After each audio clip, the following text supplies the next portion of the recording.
Good morning, everyone, and thank you for being here. As chair of the Arab group for the month of May, I'll make a few opening remarks and then hand over to the representative of Palestine, Ambassador Majed Bamya. Following Wednesday's Security Council briefing on the situation in the Middle East, the Arab group stands united in our determination to mobilize and put an end to the catastrophic war on Gaza. The Arab group calls on the Security Council to take immediate action to bring an end to this horrific war and Israel's inhumane blockade on the Gaza Strip. Most urgently, we demand the lifting of all restrictions on humanitarian aid and its distribution based on humanitarian principles. The Council cannot stand by as starvation is used as a weapon of war. The Arab group categorically rejects Israel's proposed aid mechanism, which violates basic humanitarian principles and international law. At the same time, we reiterate our long-standing demand for an immediate, unconditional, and permanent ceasefire, and the immediate and unconditional release of all hostages and the release of detainees. The Council must shoulder its responsibility and take decisive action to this end, including by adopting the draft resolution on Gaza that is currently being advanced by the E10. As we look toward the upcoming conference on the two-state solution, co-chaired by Saudi Arabia and France, it is critical that member states take concrete actions to advance sustainable peace. We salute those countries that have recognized the state of Palestine and strongly encourage others to follow their example. Recognition is not just a symbolic gesture. It is a concrete step towards a just and lasting peace. The time for half measures has passed. The Security Council must fulfill its responsibility to maintain international peace and security and to protect civilians. Palestinian lives are not less valuable than any other lives, and the Council must act accordingly. I now turn to Ambassador Majed Bamya of the State of Palestine. Thank you, Mr. Chair. Thank you for being here. And allow me at the outset to thank the Arab group for their relentless efforts over the last 20 months. I think at this point the situation does not need more description.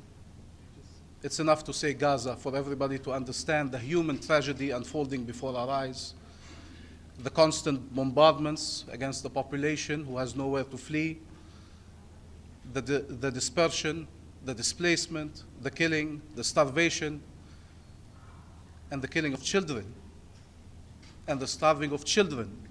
So we need to know what we are talking about. There is international outrage. But our outrage is not good enough. It's not good enough for the people of Gaza to know that the world condemns Israel's action, condemns these crimes, stands against them. We need actions. This is the responsibility of the Security Council, and we call on the Security Council to act as an Arab group. But this is also the responsibility of the other bodies of the United Nations. It's the responsibility also of the General Assembly. And it's the responsibility of all states to take the requisite actions, decisive actions that deter Israel from continuing on this course. Our demands are clear, they are simple, they are aligned with international law, and honestly, with the bare minimum of human decency. We demand an immediate ceasefire, and here allow me to commend Egypt and Qatar, who are standing beside us for all the efforts they have done in coordination with the US administration in trying to secure such a ceasefire. And we want to see in that context the implementation, the full implementation of Resolution 2735 of this very Council, which foresees an end to the bloodshed, release of hostages and prisoners, the massive entry of humanitarian aid, and the full withdrawal of Israeli forces from Gaza. And that should be the foundational rock on which we can build further an end to the assault against the Palestinian people throughout the occupied Palestinian territory. What we've seen, these scenes of displacement and killing in the West Bank, the breach of the sacredness of our holy sites, all these attacks have to cease. And Israel needs to understand it is not through massacres that they will achieve anything. We are confronted with an attempt to liquidate the Palestinian question by force, to end the Palestinian people and to end the Palestinian cause. And that attempt will not be successful. But we also, while Israeli government tries to portray the Palestinians as monsters, as human animals, which Netanyahu repeated again, we cannot also expect Palestinians to be superheroes, that they need to resist to all of this on their own, that they need to figure out a way to survive, that they need to figure out to stay in their land. Israel wants to convince them that if they want life, they can only find it away from their land. Our responsibility, our collective responsibility, is to help our people find life and liberty in their own homeland. And the second clear demand is the entry of humanitarian aid. It's impossible that 20 months later and 2 months after a total blockade, we are still talking about this. But Israel, after having used all the weapons of war, now weaponized starvation, now is weaponizing the distribution of aid to fulfill its objectives of displacing the Palestinian people, of stealing their land. We have a UN plan that we stand behind that provides all the requirements to provide aid to the people and deliver it throughout the Gaza Strip while providing all the safeguards that are required. There is no explanation to why we would need a different mechanism except that we want to prevent people throughout the Gaza Strip from receiving the aid they desperately need. These are our asks and they are very clear. إذا سمحتوا لي أريد أن أقول بعض الكلمات باللغة العربية، وأنا قد بدأت وقلت أن كلمة غزة وحدها تكفي لتعكس الواقع الأليم الذي يعيشه شعبنا. ونحن هنا أمام مجلس الأمن نطالب مجلس الأمن بأن يتحمل مسؤولياته، ونطلب أيضا من الجمعية العامة أن تتحمل مسؤولياتها ومن كافة الدول أن تتحمل مسؤولياتها. السخط والغضب والرفض والإدانة والاستنكار غير كافي. عندما يقتل الأطفال، عندما يتم تجويعهم، عندما يحرق الناس، لا تكون الاستجابة فقط بالسخط والإدانة بل بالفعل. ومطلوب من كافة الدول أن تتحمل مسؤولياتها لردع إسرائيل ووقف الإبادة الجماعية بحق الشعب الفلسطيني ووقف هذه المجاعة المفتعلة، مجاعة مفتعلة والمساعدات على الأبواب تنتظر للدخول وللوصول للناس. وطبعا الجميع هنا يحيي صمود الشعب الفلسطيني، ولكن ما هو المطلوب من دفنت أولادها، كل أولادها دفنتهم، أو من أب يقف عاجز أمام ابنه ولا يستطيع أن يعطيه لقمة العيش لإنقاذ حياته، ومن طبيب وقف أمام دبابة لإنقاذ حياة الجرحى ليجد نفسه اليوم في زنازين الظلام يعذب، إما يستشهد تحت التعذيب أو ينتظر يوما جديد يعذب فيه من جديد. ما هو المطلوب منهم أكثر مما فعلوا على مدار 20 شهر في مواجهة آلة حرب استعملت كافة الأسلحة في مواجهتهم بما فيها التجويع. ولذلك هناك مسؤولية أخلاقية وقانونية وإنسانية وسياسية بوقف المجازر ووقف التجويع. ونحن من هنا نطالب بوقف إطلاق نار فوري.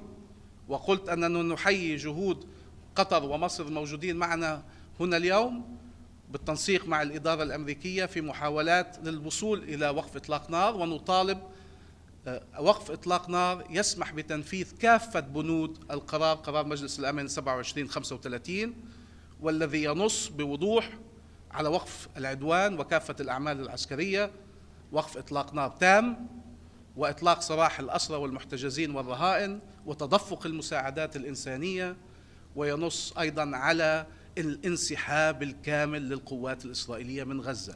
محاولة إسرائيل بالحرب والعدوان والتجويع أن تقتلع الشعب الفلسطيني من أرضه يجب إفشالها، لا للتهجير ولا للقتل ولا للتجويع ولا للاستيلاء على الأرض الفلسطينية. ولدينا خطة عربية إسلامية تكفل إعادة بناء غزة دون تهجير أبناء شعبنا.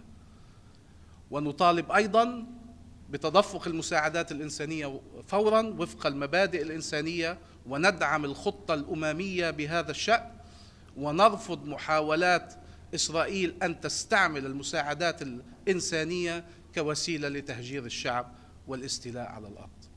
نحن أمام لحظة فارقة لمنطقتنا، وهذه المجموعة تريد أن ترى سلاماً عادلاً وشاملاً في هذه المنطقة.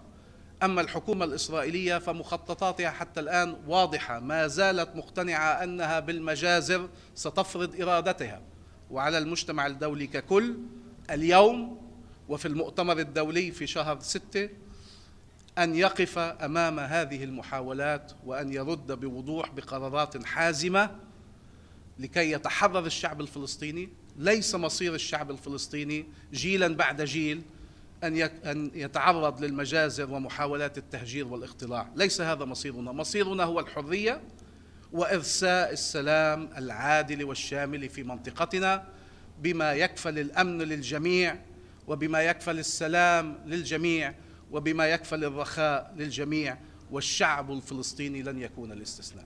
وشكرا لكم. Ambassador, it's Pamela Paul from U.S. News and World Report. Can Ambassador Abushahab answer the question? You mentioned the June conference. What kind of concrete steps are you looking at? And to Ambassador Al-Thani, if you could talk about the ceasefire and what prospects there are for the current proposal. Thank you.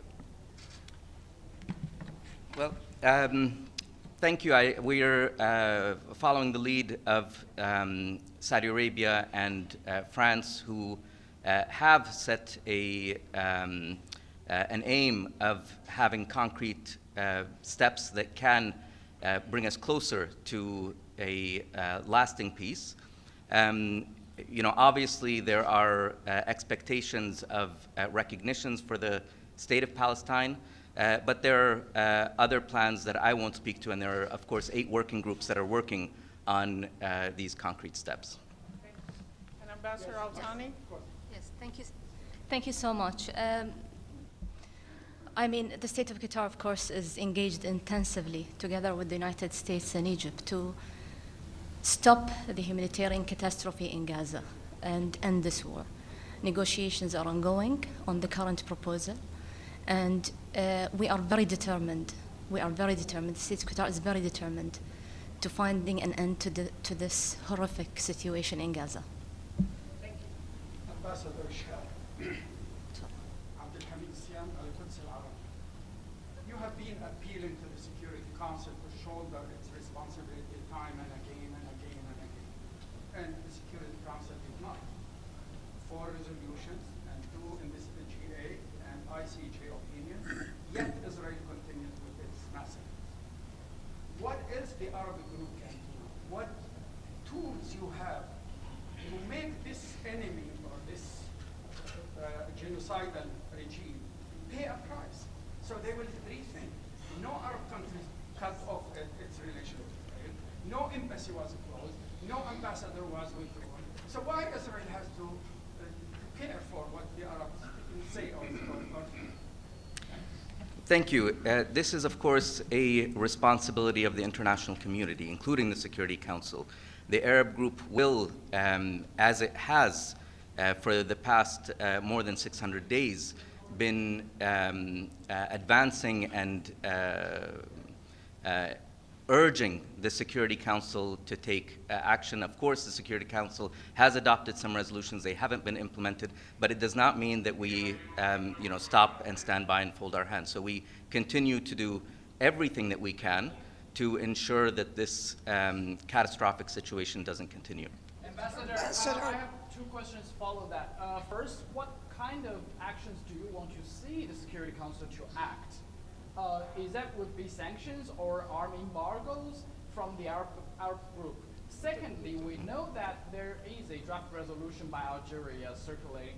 It's been quite a while. What stopped the Council from taking action of that draft resolution? Thank you.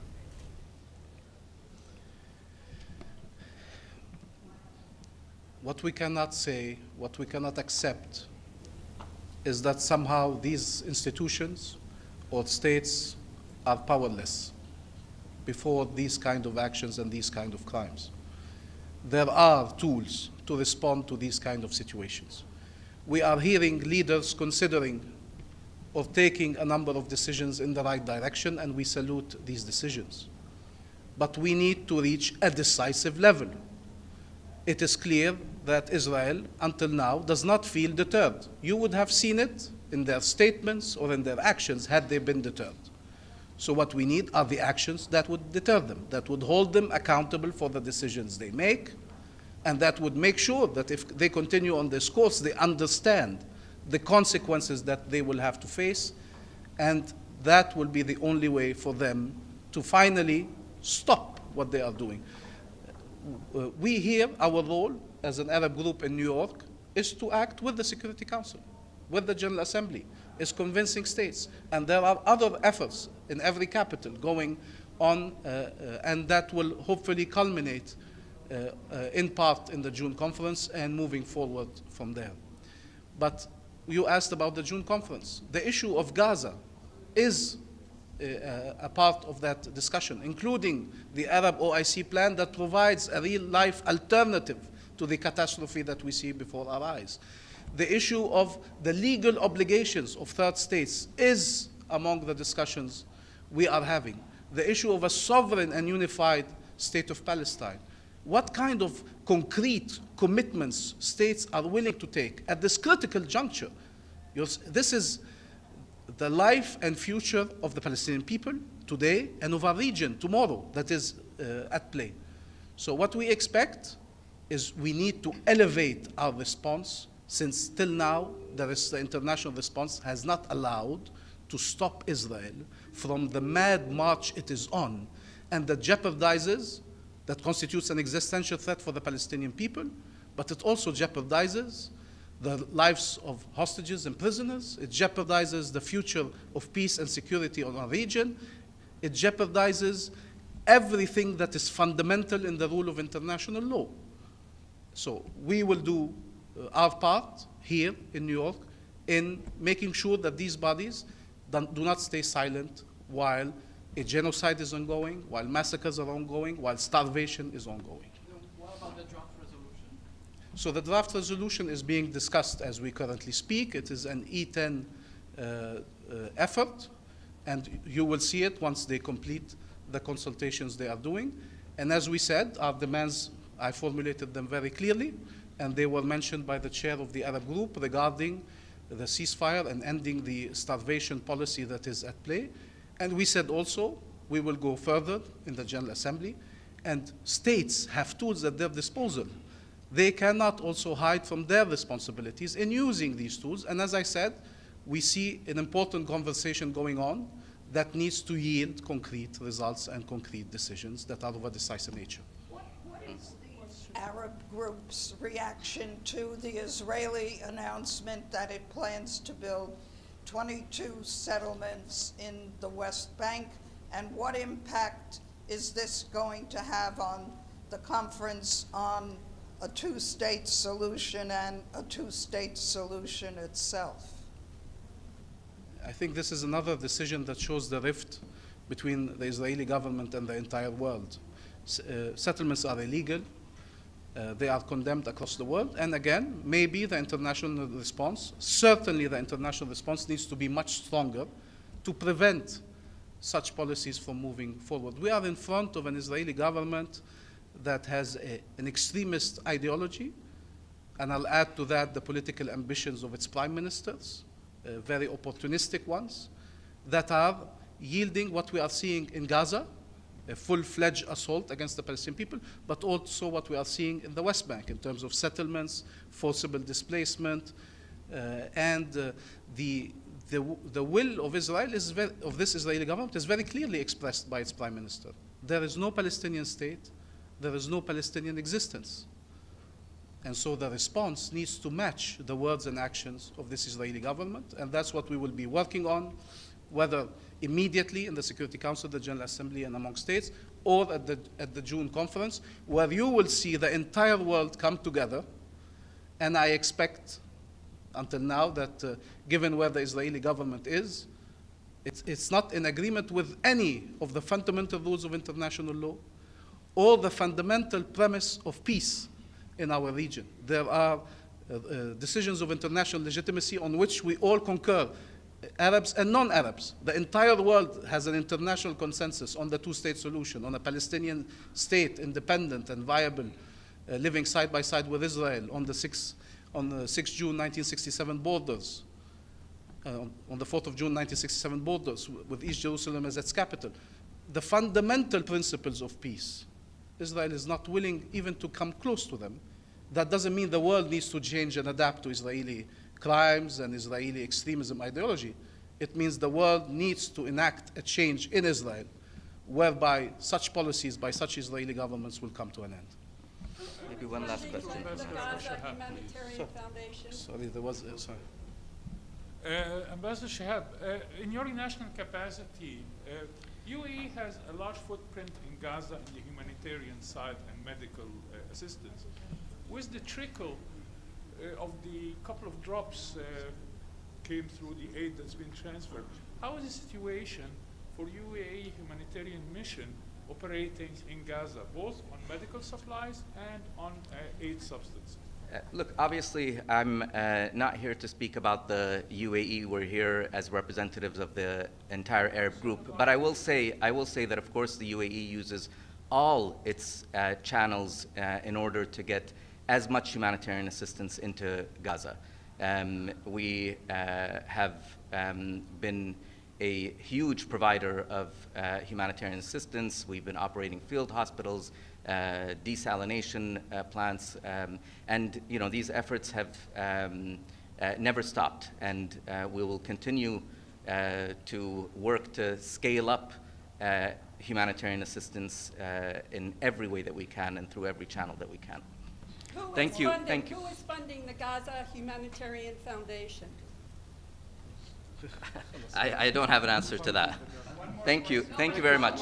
Thank you. Ambassador Majed, please.